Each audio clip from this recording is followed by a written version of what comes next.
जय हिंद दोस्तों। देखिए आज फिर से आपके सामने एसएससी सीजीएल 2024 के लिए प्रैक्टिस सेट लेकर आए हैं और आज हम सेट नंबर 6 को डिस्कस करेंगे और सेट नंबर 6 का पार्ट 2 होगा ये। और पार्ट 2 में हम क्वेश्चन नंबर 14 से लेकर 25 नंबर क्वेश्चन तक कंप्लीट कर लेंगे और ये टोटल सेट 6 जो है कंप्लीट हो जाएगा, ठीक है ना। और इस क्लास में जितने भी क्वेश्चन आएंगे मेरे भाई, इंपॉर्टेंट क्वेश्चन, उन सभी को हम ट्रिक के माध्यम से भी देखेंगे, बेसिक थॉट के माध्यम से भी देखेंगे। इसके अलावा आपको एडिशनल इन्फॉर्मेशन भी बताएंगे, तो आप हमारे साथ शुरू से लेकर अंत तक जुड़े रहिए। देखिए हर एक क्वेश्चन का महत्व कितना है और एक भी क्वेश्चन फालतू नहीं दे रहा हूँ साथियों, सब 100% प्रीलिम्स बेस्ड होगा। आप यदि ये क्वेश्चन कर लेते हैं तो आप भरोसा रखिए, मैं वादा करता हूँ, गारंटी देता हूँ, आप 25 में से 23, कम से कम 23 क्वेश्चन आप करके आइए, 23 से 24 क्वेश्चन कर आइएगा, ठीक है ना। तो देखिए पहला क्वेश्चन आपके सामने है, बोल रहा कि एक टैंक जो है ना 1 घंटे में 25% भरता है, ठीक, तथा अगले घंटे में मेरे भाई 10% खाली हो जाता है, तो 5 घंटे तक ऐसा ही होने पर टैंक का कितना प्रतिशत भाग जो है भर जाएगा, ये आपसे पूछ रहा। मेरे दोस्त इस क्वेश्चन में डायरेक्ट नल कहने के बजाय सिर्फ ये बोल दिया एक टैंक है 1 घंटे में 25% भरता है। असल में ये आपको दिखना चाहिए इस क्वेश्चन में कि एक टैंक को है ना, एक नल जो है 1 घंटे में 25% भरता है तथा अगले घंटे में दूसरा नल है जो खाली करने वाला है वो अगले घंटे में 10% पानी खाली करता। असल में ये है छुपा हुआ, लेकिन नहीं बोला तो कोई बात नहीं, अपना कॉमन सेंस लगाकर क्वेश्चन को सॉल्व करेंगे। तो देखिए मान लेते हैं ये एक कोई टंकी है, टैंक है और एक नल है। ये जो है मेरे भाई 25% भाग भरता है कितना, 1 घंटा में, तो 100% भाग कितना भरेगा, कितना देर में, तो बोलिएगा 100% भाग भरेगा 4 घंटा में भरेगा ना, 4 से मल्टीप्लाई तो उधर से भी 4।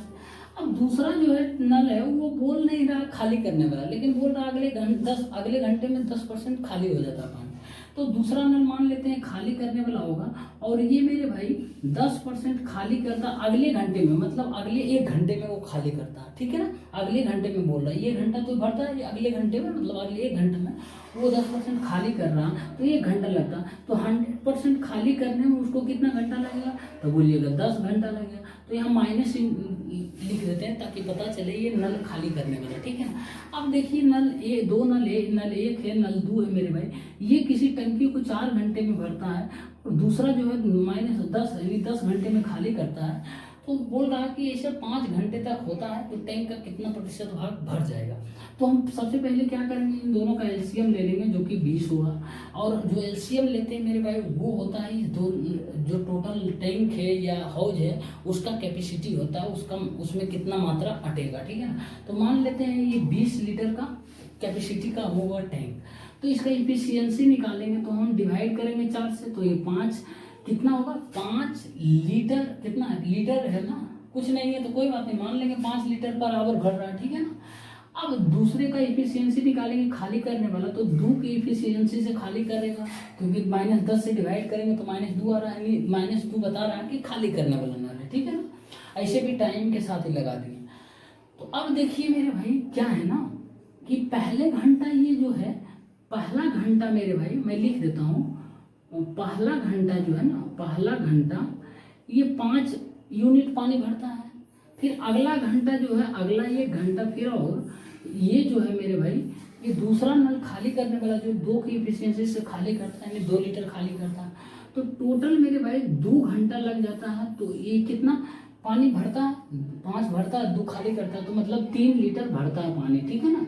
तो 2 घंटा में मेरे भाई 3 लीटर पानी भर रहा, लेकिन बोल रहा है ऐसा 5 घंटा तक चलेगा, तो 2 घंटा में ये 3 लीटर पानी भर रहा, फिर अगले तीसरा घंटा कौन भरेगा, एक भरेगा ये भरने वाला, फिर अगले चौथे घंटा कौन भरेगा, फिर ये खाली करेगा, फिर ये 3 दोनों मिलेगा 3 हो जाएगा, 3 हो जाएगा, यानी मेरे भाई 4 घंटा में ये कितना हो जाएगा, 6 लीटर पानी भरा जाएगा, ठीक है ना। अब ध्यान से देखिएगा, अब देखिए 4 घंटे में 6 लीटर भरा रहा, फिर 5वें घंटा, 5 घंटे तक बोल रहा, फिर 5वें घंटा कौन भरेगा, यही भरेगा।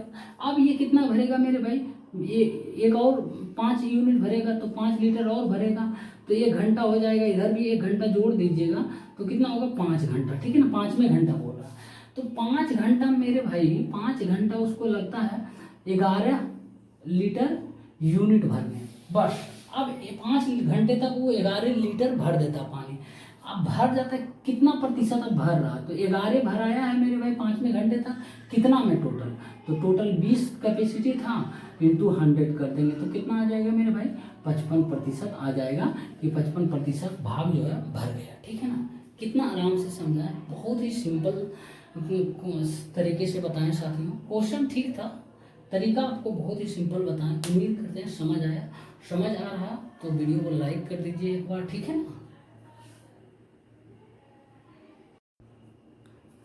मेरे भाई एक और क्वेश्चन है, देखिए बहुत ही इंपॉर्टेंट क्वेश्चन है साथियों, और ये क्वेश्चन स्टूडेंट्स देखने के बाद स्किप कर कर चले आते हैं या फिर गलत कर कर चले आते हैं, ठीक है ना। ऐसा बिल्कुल भी नहीं करना मेरे दोस्त। 10 सेकेंड ज़्यादा क्वेश्चन बनाने में लगे, लेकिन 100% एक्यूरेसी करके आना, ठीक है ना। बोल रहा कि यदि √40/96 बराबर 64 हो, तो आपसे पूछ रहा √40.96 प्लस √0.4096 प्लस 0.√004096, इसी तरीके से पूछ रहा है इतना बराबर क्या होगा। तो देखिए सबसे पहले हम इसको पकड़ते हैं, 40/96 बराबर इतना है मेरे भाई, ठीक है ना। तो हमसे पूछ रहा है इतना का मान, ठीक है ना। इतना का मान हम कैसे निकालें, यदि हम देखिए 40/96 ला रहे हैं ना, हम यदि इसको रूट के अंदर क्या करेंगे मेरे दोस्त, 100 से मल्टीप्लाई कर देंगे, रूट के अंदर 100 से डिवाइड कर देंगे, तो ये क्या हो जाएगा 40.96 आ जाएगा ना। यहाँ पर क्या किए 100 से डिवाइड किए, मतलब बाहर में 1/10 आ जाएगा, ये 1/10 एक्स्ट्रा किए ना मल्टीप्लाई, तो इधर भी 1/10 करेंगे ना, यानी 10 से डिवाइड कर देंगे। कोई बात है, इसमें कोई अंतर नहीं है मेरे भाई, कोई अंतर नहीं। आप देखिए अब क्या है, ये आ जाएगा 6.4 आ जाएगा ना, 6.4 आ जाएगा, बस इतना ही करना था। अब देखिए क्या होगा, इसका मतलब क्या हो जाएगा, ये हो जाएगा मेरे भाई 40.96 बराबर 6.4 आया। अब देखिए क्या है ना, 2 अंक के बाद ये पॉइंट है, तो यहाँ इसका वैल्यू 1 अंक के बाद दशमलव आया, ठीक है ना, पॉइंट आया। यदि 2 अंक और बढ़ेगा तो यहाँ 1 अंक कम बढ़ेगा, यहाँ 1 अंक और बढ़ जाएगा, ठीक है ना। तो देखिए 40.96 का मतलब 6.4 है मेरे भाई, प्लस अब 0.4096 का मतलब क्या होगा, ये हो जाएगा 0.64। अब क्या होगा ना, 2 पॉइंट है तो यहाँ 1 पॉइंट खिसक रहा, ठीक है ना। अब यहाँ कितना है, 4 पॉइंट है तो यहाँ कितना पॉइंट खिसकेगा मेरे भाई, इसके आधा इसके 4 पॉइंट है तो यहाँ पे कितना खिसकेगा, ऐसे डिवाइड कर सकते हैं आप। देखिए इसको हम 1000 से डिवाइड नहीं करेंगे बल्कि 10,000 से करेंगे, तो यहाँ 100 आ जाएगा, तो 0.064 आएगा ना। फिर अगला बार कितना आएगा 0.064 आएगा मेरे भाई, फिर अगला बार 0.0064 आ जाएगा। बस इसको जोड़ना है, बाकी और कुछ नहीं करना। तो क्या करेंगे हम 0.64 इसमें जोड़ रहे हैं, ठीक है ना, 0.064 जोड़ रहे हैं, 0.0064 जोड़ रहे हैं, ठीक है ना, ये सभी को जोड़ रहे हैं। ठीक क्या हो जाएगा, 4 आ जाएगा, 10 के 0 बाकी है, 6 11 के 1 बाकी है, 6 10 11 के 1 बाकी है, 6 1 7 7.1104 आएगा, ठीक है ना। तो 7.11 इसको लिख सकते हैं, ठीक है ना। इस तरीके से करना मेरे भाई, बहुत सारे टीचर बताएंगे पॉइंट के बाद इतना रहेगा तो इसे कर देना, हो सकता है बीच में कुछ और डाल दे तो धोखा खा जाइएगा, बिल्कुल भी इस तरीके से कीजिएगा, ठीक है ना। साथियों एक और क्वेश्चन है, देखिए बोल रहा है किसी परीक्षा में जो है ना, एक छात्र को एक संख्या को 5/13 से गुना करने को कहा गया, लेकिन गलती से उसने क्या किया 5/13 से भाग दे दिया, यानी डिवाइड कर दिया। इस तरह से गलत तथा सही उत्तर में जो है ना 864 का अंतर पाया गया, तो वह संख्या क्या थी, आपसे ये पूछ रहा हूँ। तो देखिए कोई संख्या है, उसको 5/13 से गुना करने के लिए कहा जाता है एक छात्र को। मान लेते हैं एक संख्या x है, इसको 5/13 से गुना करने के लिए कहा जाता है किसी एक छात्र को, ठीक है ना, x संख्या है। लेकिन वो गलती से क्या करता है ना, 5/13 से डिवाइड कर देता है, यानी 5/13 से डिवाइड कर देता है, ये बात बोलिए, या फिर इसको 13/5 से गुना कर देता है। दोनों बात बराबर हो जाएगा मेरे भाई, कोई अंतर है? किसी संख्या को 5/13 से भाग कर दीजिए या 13/5 से गुना कर दीजिए, कोई अंतर नहीं। तो वही दूसरी भाषा में ये बोल रहा कि लेकिन गलती से उसने उस संख्या को 13/5 से गुना कर दिया, ठीक है ना। तो इस प्रकार जो उसका गलत और सही के बीच अंतर आया मेरे भाई, वो आया है 864 का। यानी सही संख्या असल में इतना होना चाहिए था, लेकिन गलती के कारण इतना कर दिया, तो इन दोनों का अंतर जो है आया 864। तो इन दोनों का अंतर हम निकाल लेंगे जब, तो हम एलसीएम ले लेंगे, माइनस घटाएंगे, अंतर यही नहीं होता अंतर, तो 65 एलसीएम हो जाएगा, 13×5 = 25x, 25x माइनस ये 65 आएगा, 13×13 169x आएगा मेरे भाई, अब बटे 65। अब यहाँ ध्यान रहे यही अंतर जो है 864 के बराबर आया, ठीक है ना। इन दोनों का अंतर कीजिए ना इतना, 5x/13 माइनस 13x/5। अब यहाँ ध्यान रखिएगा, माइनस में आ गया तो माइनस में नहीं लाना, ठीक है ना, प्लस में लाना है, ठीक है ना। माइनस में वो तो अंतर के ज्यादा से गुना कर दिए तब ना अंतर, मतलब ये बढ़ गया तो बढ़ेगा ही नहीं, 13/5 से यहाँ मल्टीप्लाई, यहाँ 5/13 हो रहा, तो ज्यादा ये वैल्यू होगा, तो ज्यादा में से छोटा कम घटाना, ठीक है ना। तो यहाँ 144x हो जाएगा मेरे भाई, 144x बटे 65 बराबर कितना हो जाएगा 864।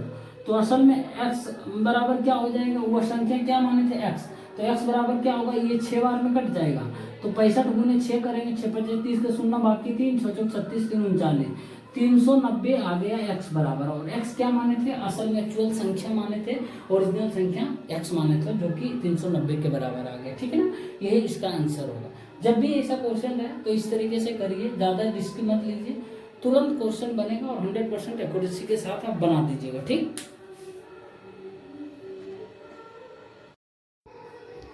साथियों एक और क्वेश्चन है, और देखिए ये क्वेश्चन बहुत ही इंपॉर्टेंट क्वेश्चन है।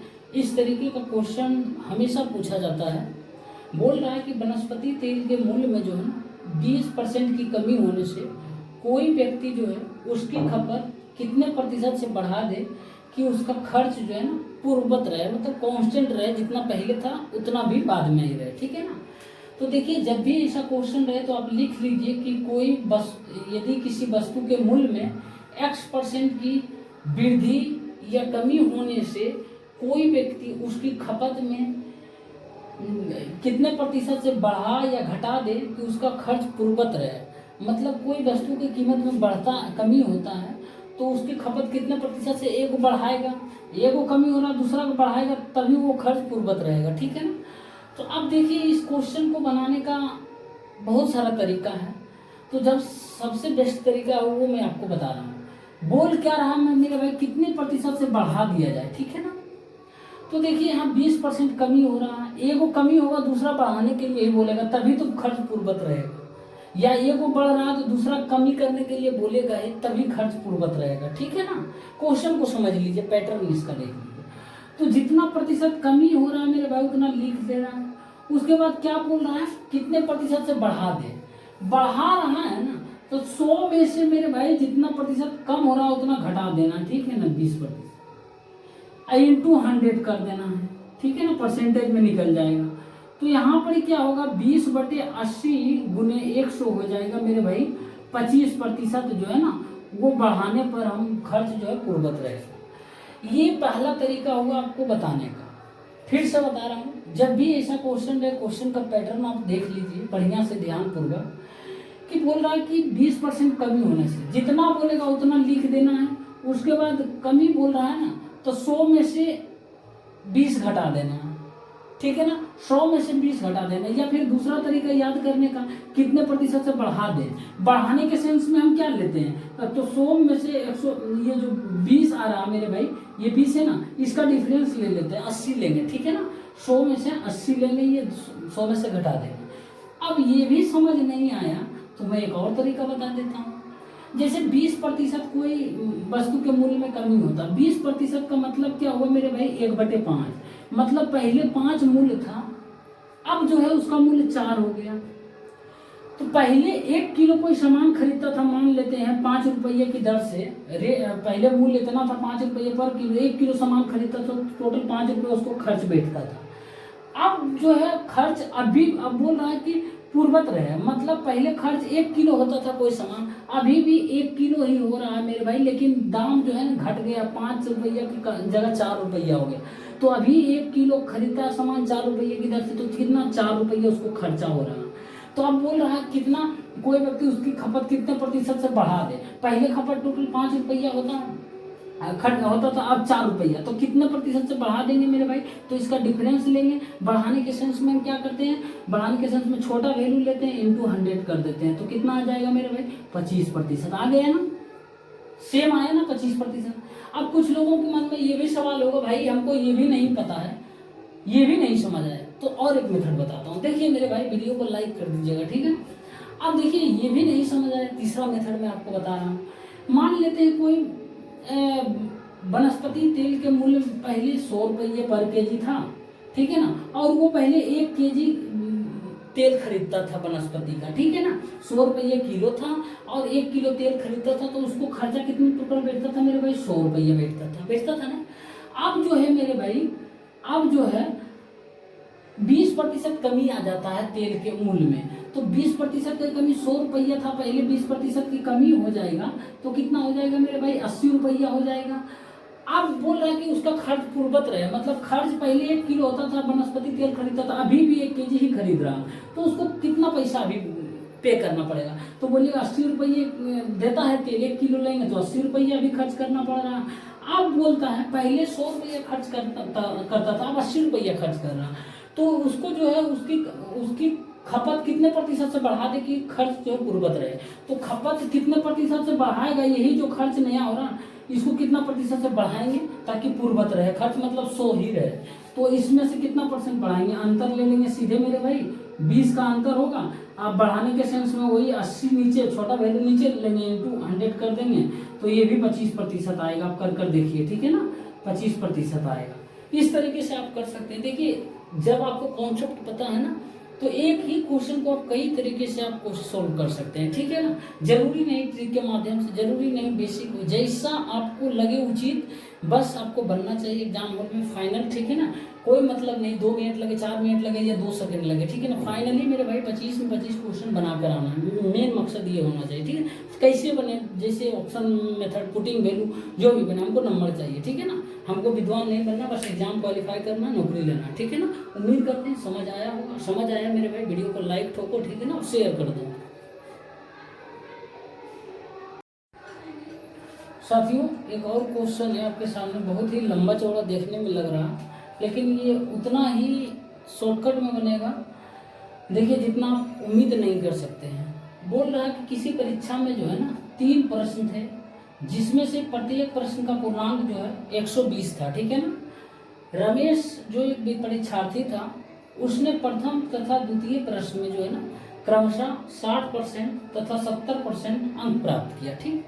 यदि वह तीनों पत्रों में मेरे भाई, इन तीनों पत्रों में प्रश्नों में 75% जो है ना अंक प्राप्त किया हो, तो तीसरे प्रश्न पत्र में जो है ना वह कितने प्रतिशत अंक प्राप्त किया, ये आपसे पूछ रहा मेरे भाई। जब भी ऐसा क्वेश्चन रहे ना, तो आपको सबसे पहले इस क्वेश्चन को सोल्व करने से पहले रेशियो मेथड का याद आना चाहिए, रेशियो का टॉपिक। और रेशियो टॉपिक में हम क्या करते हैं ना, जैसे कोई चीज़ का पहला व्यक्ति का उम्र कुछ बताया रहता है, दूसरा व्यक्ति का उम्र बताया रहता है, तीसरा टोटल दोनों व्यक्ति का उम्र पूछता है, तो हम क्या करते हैं रेशियो में निकाल लेते हैं।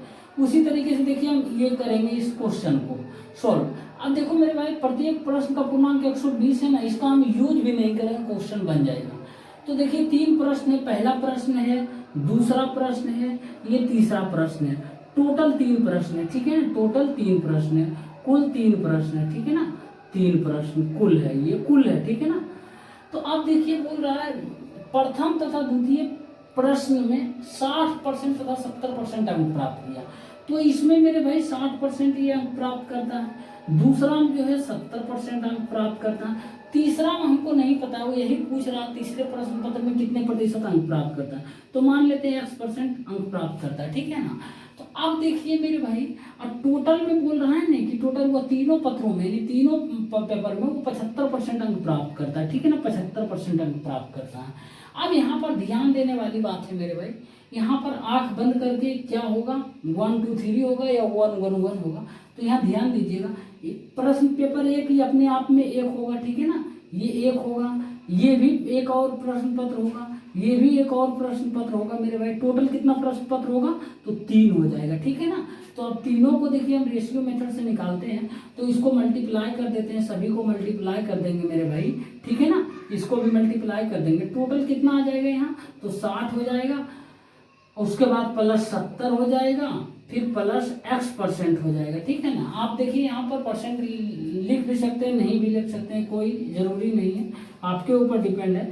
फाइनली परसेंटेज में ही आएगा, 75 किया, 5 बाकी 27 225। अब ये कितना हो जाएगा, 130 हो जाएगा, प्लस x% बराबर 225 हो जाएगा मेरे भाई। तो अब देखिए क्या होगा, ये x% है ना, तो x बराबर क्या होगा, 225 माइनस 130 कितना होगा, 95 हो जाएगा, ठीक है ना, 95% हो जाएगा। 95% क्या आएगा, तीसरे प्रश्न पत्र का जो है ना वो अंक होगा जो है 95%, यानी तीसरे पेपर में वो है ना वो 95% अंक प्राप्त करेगा। थोड़ा ध्यान दीजिएगा, यहाँ मल्टीप्लिकेशन करने के लिए सोचना पड़ेगा, ठीक है ना। सोचना क्या, एक प्रश्न पत्र पे अपने में अलग था, ये दूसरा पेपर था, मान लेते हैं मैथ का था, ठीक है ना, ये इंग्लिश का था, ये था आपका जीके का था, ठीक है ना। तो अलग अलग सब पेपर है, तो उसमें उस तरीके से कर दिए, बाकी कुछ नहीं था, प्रैक्टिस का खेल है, ठीक है, इस तरीके से करना है। साथियों एक और आपके सामने बहुत ही प्यारा सवाल है, और ये सिंपल इंटरेस्ट का है।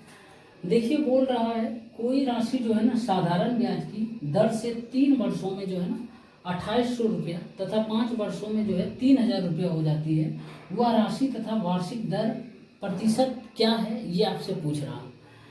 मेरे दोस्त, इस तरीके का क्वेश्चन मैं ऑलरेडी टॉप 100 क्वेश्चन की सीरीज में करा चुका हूँ, तो आपसे रिक्वेस्ट कर रहा हूँ बार बार आप जाकर जरूर देखिए, क्योंकि वो देखने के बाद आपका पूरा मैथ है ना पूरा कवर हो जाएगा, ठीक है ना। ये मेरा वादा है मेरे भाई, मैं हर एक तरह का क्वेश्चन कराया हूँ, जो आप कंफ्यूज करते हैं वही क्वेश्चन वहाँ पर चुन कर दिया हूँ, ठीक है ना।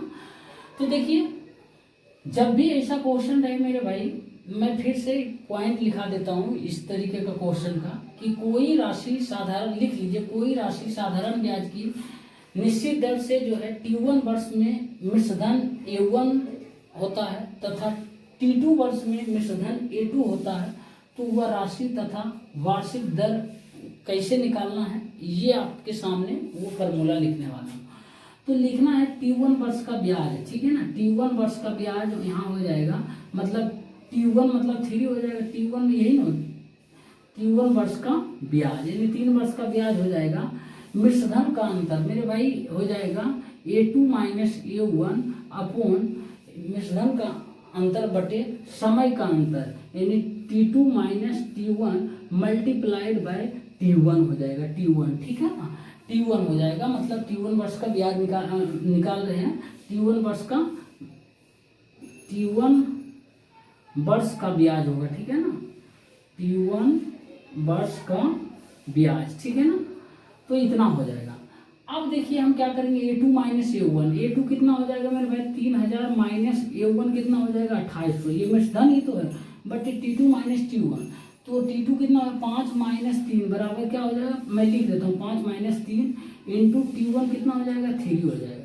अब यहाँ 200 बटे मेरे भाई 2 इंटू 3 हो जाएगा, तो 300 रुपया क्या आ गया मेरे भाई, T1 वर्ष का ब्याज, मतलब 3 वर्ष का ब्याज आ गया 300 रुपया। अब देखिए ब्याज आ गया, मिश्रधन आपको पता है, टाइम पता है, तो मूलधन नहीं निकलेगा, मूलधन तो ऐसे ही निकल जाएगा, मिश्रधन माइनस ब्याज। तो प्रिंसिपल मैं लिख देता हूँ, प्रिंसिपल हो जाएगा मेरे भाई 2800 माइनस 300 बराबर 2500 हो जाएगा, ठीक है ना, 2500। अब रेट निकालना है तो रेट भी आराम से निकल जाएगा। तो रेट का फॉर्मूला क्या है, वही SI का फॉर्मूला लगा देंगे, साधारण ब्याज का हो जाएगा। तो साधारण ब्याज कितना, 300 बराबर P का मान 2500 इंटू R इंटू T का मान 3/100 हो जाएगा ना, 2 0 खत्म, तो 3 गुने 100, 112 में 2500 का 100, R बराबर मेरे भाई 4% आपके सामने आ गया है, ठीक ना, R बराबर 4%। और यही आपसे पूछ रहा था वह राशि, तो वह राशि कितना 2500 हो जाएगा प्रिंसिपल, और रेट पूछ रहा था तो 4% आ जाएगा। ठीक है ना, इस तरीके से कर सकते हैं आप। कुछ लोगों के मन में ये सवाल होगा कि ये फार्मूला हमको नहीं पता होगा तो कैसे बनाएंगे, तो मेरे भाई मैं बता देता हूँ, आप जरूर बनाइएगा, बनेगा। जैसे देखिए 3 वर्ष में 2800 रुपया हो जाता है, और 5 वर्ष में जो है 3000 रुपया हो जाता है। यानी आखिरी के 2 वर्ष में, 3 से 5 वर्ष यानी 2 वर्ष होने में कितना उसको इंटरेस्ट के रूप में लगा मेरे भाई, 200 रुपया एक्स्ट्रा लगा रहा ना, 2800 से 3000 हो रहा। तो 2 वर्ष में आखिरी के मेरे भाई उसको 200 रुपया लग रहा है इंटरेस्ट के रूप में। ठीक है ना, तो हम 3 वर्ष के लिए निकाल लेंगे तो कितना आ जाएगा मेरे भाई, 300 रुपया इंटरेस्ट लग रहा। तो 3 वर्ष के लिए देखिए यहाँ भी निकाले 300 रुपया आ रहा।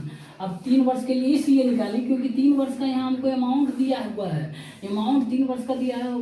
जब ये निकाल लेंगे, एसआई निकाल लेंगे, मतलब ब्याज निकाल लेंगे, तो प्रिंसिपल भी 3 वर्ष का निकल जाएगा आराम से। आप मूलकर ऐसा में कुछ भी कर देना, यहाँ 3 वर्ष का तो 3 वर्ष का हम निकाल लेंगे। ठीक है ना, तो 3 वर्ष का ये सिंपल है, डिवाइड करेंगे निकल जाएगा। थोड़े कंपाउंड इंटरेस्ट है कि एनुअली इसमें लगता है, इसमें तो सिंपल डिवाइड करना रहता है, गुना करना। ठीक है, तो उसके बाद आप कर लीजिए, देखिए आ रहा है। ठीक है ना, उम्मीद करते हैं कि समझ आया होगा। ठीक है ना साथियों, एक और क्वेश्चन है।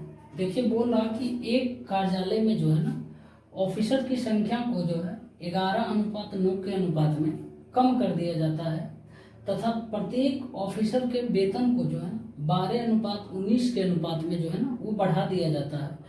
इस तरह से 19,500 रुपये की बचत होती है। ठीक है ना, तो आरंभ में सभी ऑफिसर को कुल कितने रुपये वेतन के रूप में दिए जाते थे, आपसे ये पूछ रहा। मेरे दोस्त, इस क्वेश्चन की लंबाई को देखकर बिल्कुल भी नहीं डरना। जितना आपको लंबा ये क्वेश्चन दिख रहा है ना, उससे कहीं ज़्यादा ये छोटा कैलकुलेशन में बनेगा। ठीक है ना, तो देखिए सबसे आसान तरीका है कि बोल रहा है कि ऑफिसर की संख्या मेरे भाई 11:9 के अनुपात में कम कर दिया जाता है। तो पहले मान लेते ऑफिसर की संख्या 11 था, अब 11 से घटाकर 9 कर दिया गया। ठीक है ना, और इसका वेतन जो है ना, इस ऑफिसर का वेतन 12:19 के अनुपात में बढ़ा दिया जाता है।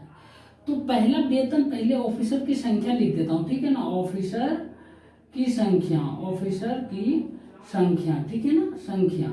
अब जो है इसका वेतन जो है मेरे भाई वो क्या किया जाता है, वेतन को 12:19 के अनुपात में बढ़ा दिया जाता है। यानी पहले वेतन 12 था, अब 19 कर दिया बढ़ाकर।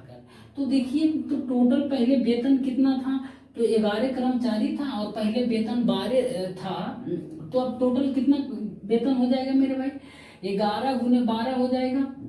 तो देखिए यहाँ पर क्या हो जाएगा, 11 गुना 12 132 होगा। ठीक है ना, तो अब देखिए मेरे भाई अब उसके बाद ऑफिसर की संख्या में कमी कर दिया गया, यानी 9 कर दिया गया, अब वेतन 19 हो गया। तो अब कितना वेतन होगा, 19 × 171। ठीक है ना, पहले वेतन था 11 ऑफिसर को, प्रत्येक को 12 रुपये वेतन मान लिया जाए मिलता था, तो 132 रुपये टोटल देना पड़ता था। अब जो है ऑफिसर की संख्या 9 कर दिया गया, तो प्रत्येक को 19 रुपये दिया जा रहा, तो 171 रुपया वेतन के रूप में मिल रहा। तो अब उसके वो बात बोल रहा है, इस तरह से 19,500 रुपये की बचत होती है। तो पहले मेरे भाई जितना रुपया मिलता था, अब जो है इतना रुपये मिल रहा। इस तरीके से 19,500 रुपये की बचत होती है।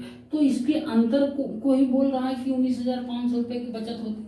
इतना पैसा पहले लगता था, अभी इतना लग रहा, तो इसका अंतर कितना हो जाएगा मेरे भाई, तो हो जाएगा 29 हो जाएगा, नहीं 29 में 39 हो जाएगा। ठीक है ना, इसका 39 हो जाएगा अंतर मेरे 9,337। हाँ, 39 बराबर मेरे भाई 195 के बराबर बोल रहा। ठीक है ना, तो आपसे पूछ रहा ऑफिसर को कुल कितने वेतन के रूप में दिए जाते थे, तो पहले ऑफिसर को कुल कितने दिए जाते थे, 132। तो आपसे 132 का मान पूछ रहा, तो 1 बराबर कितना हो जाएगा मेरे भाई, हो जाएगा 9 पंतिया 15 9 × 45 के 5 बाकी 4 दे 15। हाँ, ये 5 बार में काटेंगे 500 हो जाएगा 1 बराबर। तो 132 बराबर कितना होगा मेरे भाई, 132 बराबर हो जाएगा 500 गुने 132 करेंगे ना, तो हो जाएगा 10 के 0 बाकी 13 × 5 = 66। ठीक है ना, 00 यानी 66,000 रुपया मेरे भाई पहले जो है ना कर्मचारी ऑफिसर को वेतन के रूप में दिया जाता था। ठीक है ना, बहुत ही सिंपल सवाल था। फिर से एक बार समझा देता हूँ। पहले ऑफिसर की संख्या 11 था, अब 11 घटाकर 9 कर दिया गया। और उसके बाद वेतन, उसमें वेतन को बढ़ा दिया गया। वेतन पहले 12 रुपया था, अब मान लेते हैं अब 19 रुपया कर दिया गया। तो एक ऑफिसर की का वेतन माने थे 12 रुपया, और 11 ऑफिसर का तो कितना 132 हो जाएगा। उसी तरह 19 नमा 171। और यही बोल रहा है यदि इस तरह से 19,500 रुपये की बचत होती है, यानी इसका अंतर ही दिया हुआ है 39 जो कि 19,500 के बराबर होगा। तो आपसे आरंभ में ऑफिसर को कुल कितना वेतन दिया जाता था 132 था, 132 के बराबर 66,000 रुपये। बहुत ही सिंपल सवाल था, आप इसको एकदम आसानी तरीके से कर सकते हैं। हम बताने में हमको इतना समय लग गया, आप तुरंत कर दीजिएगा, ठीक है ना साथियों। एक और क्वेश्चन है, देखिए एलिगेशन का क्वेश्चन है, बहुत ही अच्छा क्वेश्चन है। बोल रहा है कि दो तरल जो है ना, दो लिक्विड है, उसको 2:1 के अनुपात में मिलाया गया और मिश्रण को जो है ना 14.30 रुपये प्रति लीटर की दर से बेचने पर जो है ना 10% का लाभ प्राप्त हुआ। यदि पहले तरल का प्रति लीटर मूल्य जो है ना दूसरे तरल के प्रति लीटर मूल्य से जो है ना 3 रुपया कम हो, तो दूसरे तरल का मूल्य प्रति लीटर क्या है। बहुत ही मजेदार सवाल है मेरे भाई, दिल को छू गया इस क्वेश्चन। देखिए सबसे पहले हम एलिगेशन में करते क्या है ना कि हम दो चीज को मिलाते हैं, और दोनों चीज को मिलाने के बाद जो हम मिक्सचर बनता है ना वो लिख देते हैं, ठीक है ना। और ये बीच वाला चीज जो है मेरे भाई, एक से बड़ा होता है दूसरे से छोटा होता है, इन दोनों के बीच का होता है। अब यहाँ पे क्रय मूल्य लेंगे तो यहाँ भी क्रय मूल्य, यहाँ भी क्रय मूल्य ही लेंगे दोनों का, ठीक है ना। तो आप देखिए दो तरल है जिसका रेशियो 2:1 दिया। अब बोल रहा है कि प्रति लीटर मूल्य जो है ना पहले तरल का, यानी इसका 2x, यदि 2x है ना दूसरे तरल के प्रति लीटर मूल्य से जो है ना 3 रुपया कम हो, तो मान लेते हैं पहले तरल का मूल्य मेरे भाई और दूसरे तरल का मूल्य क्या होगा। तो पहले तरल का मूल्य जो है यदि दूसरे का x मानेंगे तो ये x - 3 हो जाएगा ना, क्योंकि बोल रहा है पहले तरल का मूल्य दूसरे से 3 रुपये प्रति लीटर कम हो, ठीक है ना, मूल्य से 3 रुपये कम हो, तो ये 3 रुपये कम है, कोई दिक्कत नहीं। अब यहाँ पर देखिए क्या है ना, ये सब कॉस्ट प्राइस है, इसका सबका प्रति लीटर मूल्य यानी कॉस्ट प्राइस है क्या है। तो यहाँ पर भी कॉस्ट प्राइस ही हमको लिखना पड़ेगा। अब क्या लिखेंगे, अब दोनों को यहाँ पर क्या कॉस्ट प्राइस, दोनों का मिक्सचर का मिलेगा तब दोनों का कॉस्ट प्राइस होगा। तो अब दोनों मिक्सचर को मिलाता है तो 14.30 मेरे भाई रुपये प्रति लीटर की दर से वो क्या करता है, बेचता है। तो 10% लाभ होता है, मतलब 110 के वैल्यू दिया हुआ है। तो यहाँ से 100% का मान निकाल लेंगे, 100% बराबर हो जाएगा 114, इतना 1430, 2 जीरो नीचे बटे 110 इंटू 100 हो जाएगा, ठीक है ना, 2 जीरो खत्म, ये हो जाएगा मेरे भाई 13 बार में।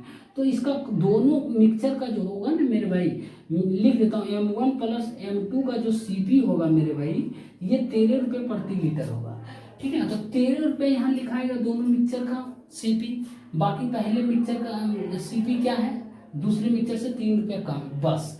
अब इन दोनों का को मिलाते हैं तो उसके बाद किस अनुपात में मिलाते हैं, 2:1 के अनुपात में। यानी अब जो है ये घटाएंगे दोनों को, देखिए कौन बड़ा है इसमें से, x - 3 और इसमें से बोलिएगा ये बड़ा है, तो ये बड़ा है मेरे भाई, ये 13 इससे तो छोटा होगा और इससे बड़ा होगा x - 3 से। तो क्या करेंगे, x - 13 करेंगे और ये हो जाएगा मेरे भाई 13 - x - 3, बस। यही दोनों का रेशियो दिया हुआ 2:1, ठीक है ना। अब कर देंगे मेरे भाई, यहाँ पर क्या करेंगे, मैं यहाँ कर देता हूँ, ठीक है ना, x - 13 बटे 13 + 3 हो जाएगा टोटल 16 - x बराबर 2/1। अब देखिए x - 13 बराबर 32 - 2x होगा, तो 3x बराबर हो जाएगा मेरे भाई 5 4, तो x बराबर हो जाएगा 15 हो जाएगा, ठीक है ना। आपसे पूछ क्या रहा है, दूसरे तरल का मूल्य प्रति लीटर क्या है, तो दूसरे तरल का मूल्य क्या माने थे प्रति लीटर, x माने थे, जो कि x बराबर कितना है 15, यानी 15 रुपया प्रति लीटर होगा दूसरे तरल का मूल्य, ठीक है ना। इस तरीके से करना है क्वेश्चन को, बहुत ही अच्छा क्वेश्चन था, ठीक है ना। उम्मीद करते हैं समझ आया होगा। साथियों एक और क्वेश्चन है, देखिए टाइम एंड वर्क का है। बोल रहा कि एक साथ जो है ना A, B तथा C जो है एक काम को 24 दिनों में कर सकते हैं और अकेले बी जो है समान कार्य को यानी समान काम को 96 दिनों में कर सकता है यदि सी की दक्षता जो है ना बी की दक्षता से 80% अधिक है, ठीक है ना। तो ए द्वारा काम को करने में लिया गया समय आपसे पूछ रहा कितना हो। बहुत ही अच्छा सवाल है। देखिए सिंपल तरीके से हम सॉल्व करेंगे, एकदम आराम से करेंगे। देखिए हो जाएगा। 3 व्यक्ति है, ए है, बी है मेरे भाई और सी है, ठीक है ना। और तीनों मिलकर काम को मेरे भाई वो 24 दिनों में पूरा कर सकता है, ठीक है ना। 24 दिन में पूरा कर सकता है। अब बोल रहा है बी इस काम को मेरे भाई कितना दिन में करता है, 96 दिनों में पूरा कर सकता है। आगे बोला गया सी की दक्षता है, सी की इफिशियंसी जो है बी की इफिशियंसी से मेरे भाई वो 80% अधिक है। मान लेते हैं इफिशियंसी बी का 100 है तो सी का कितना हो जाएगा, 180 हो जाएगा। अब देखिए मेरे भाई इफिशियंसी इसको हम यदि हम और काटते हैं तो कितना होगा, 5:9 होगा। तो इफिशियंसी जो है मेरे भाई वो टाइम का रिवर्स होता है। ये टाइम जो है ना वो इफिशियंसी का रिवर्स हो जाता है, इन्वर्सली प्रोपोर्शनल, यानी ये ऐसे हो जाएगा 9:5 हो जाएगा मेरे भाई। क्या हो जाएगा, ये टाइम का रेशियो, ठीक है ना। तो बी का और सी का टाइम का रेशियो 9:5 आ गया, ठीक है। अब देखिए 9 यही दिया हुआ है, टाइम 9 बराबर 96 है बी का, ठीक है ना।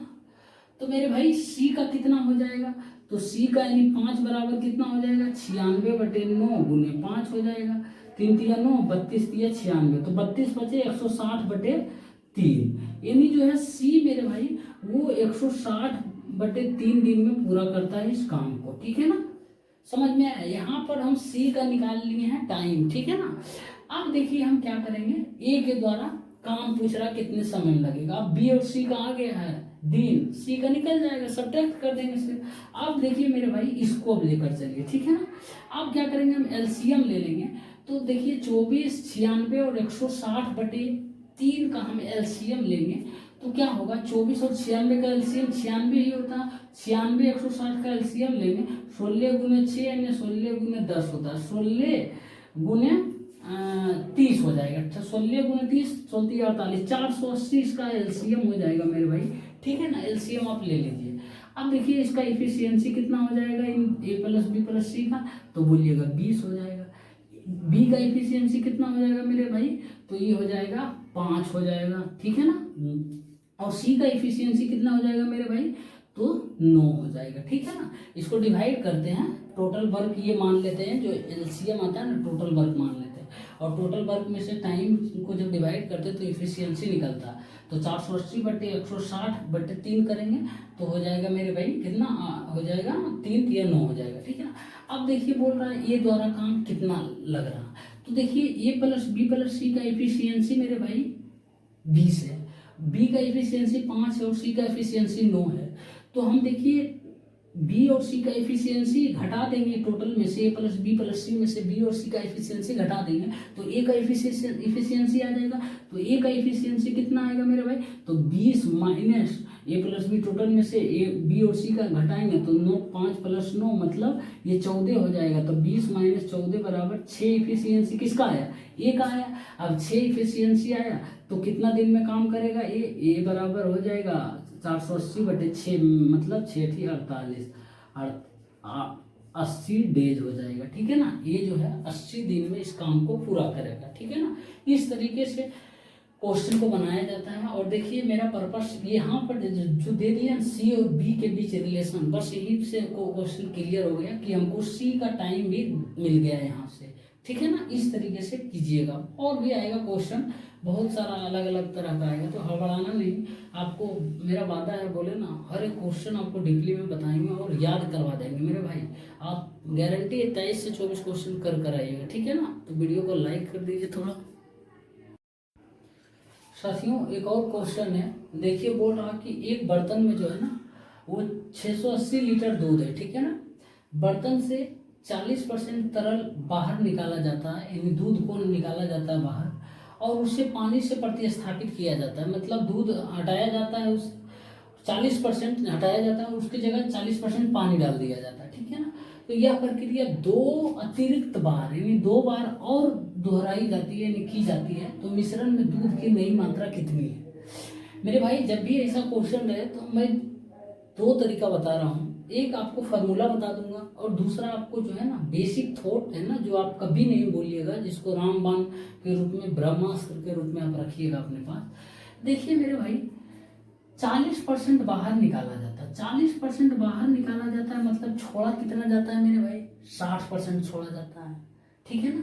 जितना भी है उसका 60% छोड़ा जाता है, और उसके बाद फिर अगला बार 40% निकाल लिया जाता है, फिर 60% छोड़ा जाता है।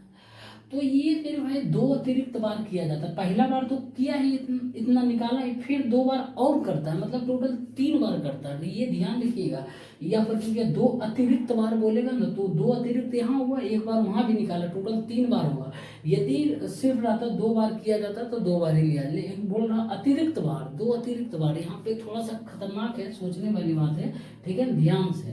तो देखिए 680 लीटर दूध था बर्तन में, 40% निकाल लिया जाता है तरल, यानी दूध ही निकाला, तो कितना परसेंट बचता है मेरे भाई, 60%, ठीक है ना, 60% के लिए। फिर अब जितना है उसका फिर 40% निकाल लिया जाता है, तो फिर कितना बचता है मेरे भाई दूध, इसमें 60% फिर बचता है। 2 बार और किया जाता है, 3 बार किया जाता है, एक बार ये हो गया, एक बार और 2 बार और करेंगे तो 60/100 फिर बचता है, 40% निकलता है। तो 2 बार ये अतिरिक्त आया है, ठीक है ना, पहला बार तो निकाल लिया। अब देखिए कट करते हैं, 1 0 1 0 1 0 1 0 खत्म। अब देखिए 2 0 1 0 1 0 1 0 1 0। अब क्या करेंगे, 6 6 36 छक्की 216, 216 गुने 68 करेंगे, ठीक है ना। तो 216 गुने 68 करेंगे मेरे भाई, 8 48 के 8 बाकी 4, 8 से बढ़ के 2 बाकी है, 8 2 16 17, 6 6 के 6 बाकी 3, 6 3 9 6 2 9 12 हो जाएगा 8 8 16 के 6 बाकी है 4 1, 14,688 आएगा मेरे भाई, 14,688 बटे 100, 100 है ना, तो कितना हो जाएगा, डिवाइड मारेंगे तो 146 पॉइंट मेरे भाई 88 लीटर जो है ना, नई मात्रा जो है दूध की इतना होगा, 146.88 लीटर होगा, ठीक है ना। देखिए 680 से 146.88 लीटर पर आकर अटक जाता है। ऐसा करना है, जब भी ऐसा क्वेश्चन आए इस तरीके से कीजिएगा, ठीक है ना। अब कुछ लोगों के मन में ये सवाल होगा, भाई हमको नहीं पता रहेगा ये प्रोसेस, हम नहीं सोच पाएंगे तो, या फिर ऐसा फ्रैक्शन आ जाए हम सोचे ही नहीं। मेरे भाई कोई भी फ्रैक्शन आएगा आपके समझ से ज़्यादा नहीं आएगा, ठीक है ना, और कोई टफ नहीं लेगा, हर एक फ्रैक्शन में करा चुका हूँ, आप परसेंटेज में जाकर देखिए।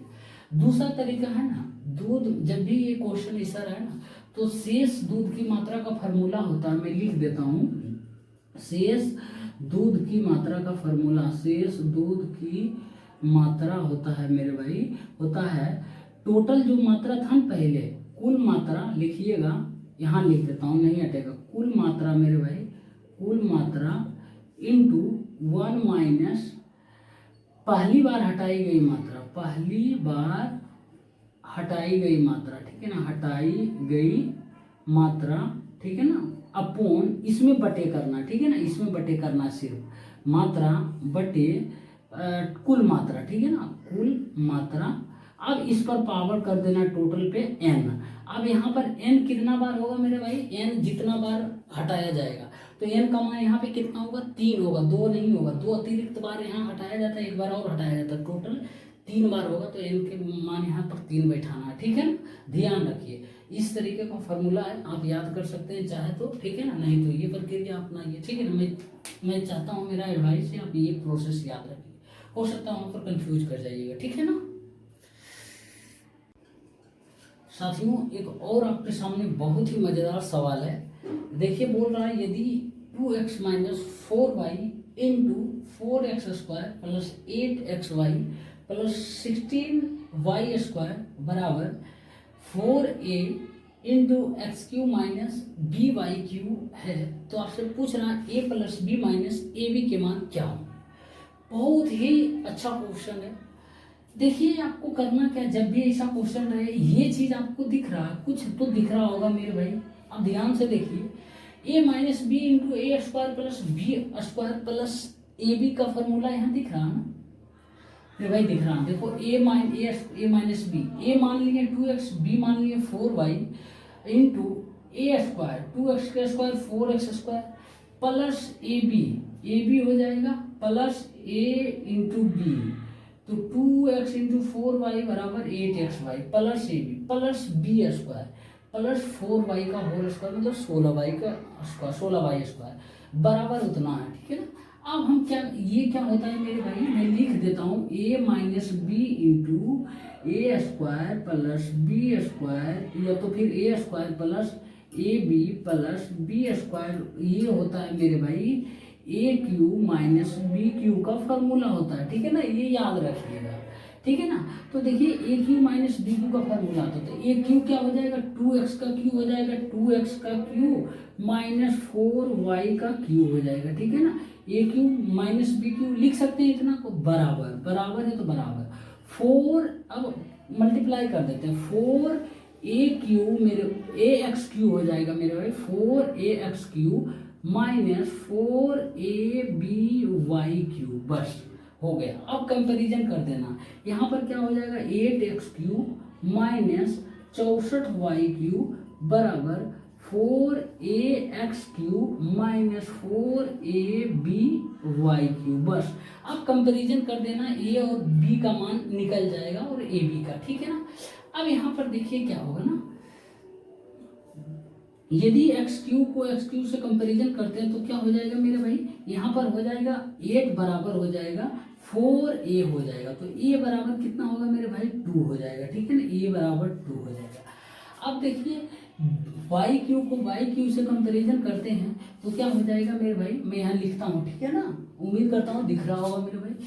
तो यहाँ पर क्या होगा, ये कंपैरिजन करेंगे माइनस माइनस दोनों खत्म ही हो जाएगा, तो 64y क्यू बराबर है मेरे भाई, वाई क्यू तो लिखेंगे ही नहीं, ठीक है ना, 64 बराबर हो जाएगा मेरे भाई a 4ab हो जाएगा, ठीक है ना, 4ab हो जाएगा। तो यहाँ से ab बराबर क्या हो जाएगा मेरे भाई 16 हो जाएगा। अब देखिए a का मान 2 दिया हुआ है तो b का मान कितना हो जाएगा, तो b का मान मेरे भाई हो जाएगा b बराबर यहाँ से 8 हो जाएगा, ठीक है ना, b बराबर 8, यहाँ समझ में आया। 64 किए बाई क्यू कंपेरिजन किए तो यहाँ माइनस माइनस तो खत्म हो जाएगा, कोई सेंस ही नहीं बनता। यदि एक प्लस रहता है एक माइनस तो सब साइन के साथ लेते हैं, ठीक है ना, साइन के साथ लेना है, गलती नहीं करना। तो यहाँ 64 बाई क्यू लेंगे, 64 इधर लिए 64 बराबर कर दिए 4ab, ठीक है ना, वाई क्यू नहीं लिए, ठीक है ना, यदि लेते भी है तो कट जाएगा भाई। तो अब देखिए मेरे भाई ए बी बराबर कितना आ जाएगा 16 आ जाएगा, तो बी का ए का मान 2 दिया हुआ है तो बी का मान 8 आ जाएगा। अब आपसे पूछ क्या रहा मेरे भाई, A plus B minus A B, A का मान कितना आएगा 2 प्लस बी का मान कितना आया 8 माइनस ए बी 2 इंटू 8 कितना हो जाएगा 10 माइनस 16 हो जाएगा, ठीक है। 10 माइनस 16 बराबर कितना आएगा मेरे भाई -6 आ जाएगा, ठीक है ना, और यही इसका राइट आंसर होगा, ठीक है ना। जब भी ऐसा क्वेश्चन आए इस तरीके से कीजिए, फॉर्मूला पर लाने का क्वेश्चन अपने आप बन जाएगा, ठीक है ना। साथियों सेट नंबर 6 का ये लास्ट का क्वेश्चन है और मैं चाहता हूँ कि जो भी भाई इस वीडियो को देख रहे हैं वो वीडियो को लाइक कर दीजिए और स्टडी ग्रुप में शेयर कर दीजिए, ठीक है ना। बहुत मेहनत लगता है मेरे भाई बनाने में, 25 क्वेश्चन का विश्वास कीजिए 2 से 3 घंटा लग जाता है, ठीक है ना। तो कम से कम आपसे कुछ नहीं बोल रहा, सिर्फ आपको थंब दबाने बोल रहे हैं, इसके लिए कोई चार्ज नहीं लगता है मेरे भाई, कोई प्रेशर कोई फोर्स नहीं लगता, ठीक है ना। तो आपका ये फर्ज बनता है कि आप वीडियो को लाइक कर दीजिए और संभव हो सके तो जितना रहमदिल है तो आप स्टडी ग्रुप में शेयर कर दीजिए, ठीक है ना। तो देखिए बोल रहा है cos square 19 degree minus sine square 19 degree, इसका होल स्क्वायर है plus 4 sine square 19 degree into cos square 19 degree upon 10 31 degree into 10 59 degree plus sign 35 degree minus cos 55 degree का मान आपसे पूछ रहा। तो बहुत ही सिंपल सवाल है। देखिए कोस square 90 degree minus sign square 90 degree, तो हम क्या करेंगे मेरे भाई, इसको सबसे पहले हम क्या करेंगे तोड़ेंगे, ठीक है ना। तो हम तोड़ेंगे तो हो जाएगा कोस पे पावर 490 डिग्री प्लस साइन पे power 490 degree minus 2 cos square 90 degree into sine square 90 degree, ठीक है ना, क्योंकि ए माइनस बी का होल स्क्वायर तो A square plus B square minus 2ab, ठीक है ना, प्लस हो जाएगा 4 sine square 90 degree into cos square 90 degree upon, अब देखिए यहाँ पर क्या करते हैं 10 31 डिग्री इंटू tan 59 डिग्री, इसका मान 1 होगा। कैसे होगा? tan 30 डिग्री इंटू इसको हम cot 31 डिग्री लिख सकते हैं ना, तो tan 31 degree into cot 31 degree का मान 1 होता है। tan theta into cot theta बराबर 1, तो 1 हो जाएगा ये मेरे भाई। तो 1 प्लस, अब देखिए sin 35 डिग्री इसको रहने देते हैं, इसको हम cos 55 डिग्री को क्या sin 35 डिग्री लिख सकते हैं ना, कोई दिक्कत नहीं होगा। cos 55 डिग्री को sin 35 डिग्री लिख सकते हैं, कोई दिक्कत नहीं। या फिर sin 35 डिग्री को cos 55 डिग्री लिख सकते हैं, कोई दिक्कत नहीं ना। तो ये कट जाएगा तो मेरे भाई 0 हो जाएगा, कोई मतलब नहीं रहेगा, ठीक है। तो 1 ही रहने देते हैं, 1 में 0 जोड़ेंगे तो 1। अब देखिए क्या हो रहा है मेरे भाई, यहाँ पे -2 cos square 90 degree minus into sine square 90 degree plus 4 sine square 90 degree into cos square 90, तो यहाँ +2 sign square 90 into cos square 90 आएगा। तो देखिए कोस पे पावर मैं लिख देता हूँ, कोस पे पावर 90 डिग्री प्लस साइन पे power 490 degree plus 2 cos square 90 degree into sine square 90 degree, ठीक है ना। बटे 1 है तो कुछ लिखते ही नहीं नीचे मोड़, ठीक है। अब देखिए ये कुछ दिख रहा है मेरे भाई, ए स्क्वायर प्लस बी स्क्वायर का फॉर्मूला दिख रहा है, ए स्क्वायर प्लस बी का होल स्क्वायर का फॉर्मूला दिख रहा। तो कोस square 90 degree plus sign square 90 degree का होल स्क्वायर दिख रहा है। ये या फिर ये दोनों सेम चीज है ना, बस मेरे भाई। अब देखिए कोस square 90 plus sign square 90 degree का मान कितना होता है? 1 होता है। तो 1 का स्क्वायर करेंगे होल स्क्वायर तो कितना आ जाएगा मेरे भाई? 1 आ जाएगा, ठीक है ना। यही इसका राइट आंसर होगा। 1 तो यहाँ लिखने की जरूरत नहीं है, ठीक है ना। तो इस तरीके से आप क्वेश्चन को सोल्व कर सकते हैं। कोई एक, जैसे यहाँ पर tan थीटा 2 था तो एक कोट में लाएं ताकि 1 हो जाए, यहाँ एक 4 में लाएं ताकि कट कर 0 हो जाए। तो इस तरीके से आप प्रैक्टिस करते रहिएगा, चीज़ें अपने आप क्लियर होती चली जाएगी और सब कुछ दिख जाएगा। क्वेश्चन जैसे देखिएगा समझ जाइएगा, इस तरीके से हमको करना है, ठीक है।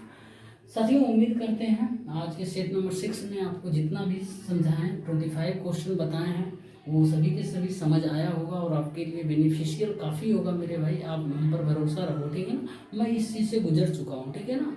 तो साथियों फिर मिलते हैं नेक्स्ट सेट नंबर 7 लेकर आपके आएंगे और कोशिश करेंगे आपके लिए बेस्ट से बेस्ट लाने का। तब तक के लिए साथियों धन्यवाद।